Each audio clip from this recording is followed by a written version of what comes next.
Ubah dispasing rani belong away ni kinang wat RTI paponam jaga jalan Mekhlaya. Ule tu mentagasi ka arpna tarik ule ber arajar arpuar. Hakajakan bakila patai ke bor Shillong Press Club. Baki try kali ya kabala semua da ka sarkar hakapor bawan Amit Shah Shillong ha upanai klan ko jaga sam arajar arpuai. Hadu mentaki padio setia ya kabai kali. Abawa jintip na baka RTI ba dispasing rani ule tu manakaliang ka nisi kala pelai ya kapisa ka papalan arpuar lak tengka. Sikatna transport jaga jalan Mekhlaya. Hendak hadu mentakidi driver kali kat bakli war pisah nak dikatnat itu bakin pada pisah setia nak katnat NEC kat mana kalian NEC pat lembaga RTI belayo do ba rani kalau penpau berada pelai ia kena kepisah kebangayo akti mentah halor kita komplain jadi halor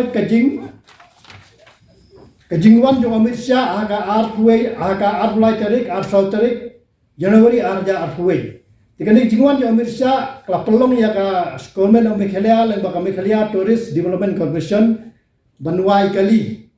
na benta laispa adu saus-saus teli lawai kali hadin bade wai kali te na gini try kali kala lipan bisa ki ong ba ka NEC kampat release ka fon man ka por ha lipan bisa na po ka transport department ka jubat kalong ba kampat release ka fon na po NEC dikatakan jing komplain jongki ga pelong yang banyarap yang kita kisau spak teli ke kali te hadin bangalap layale ada RTI ya po NEC ndai kaba snow komik pa snow pla kalong ba kataka jing ong jongki 4 yo phone na po NEC ndai ga RTI report ke bangayo na po NEC la pentip sanga ba ka fisal adem ai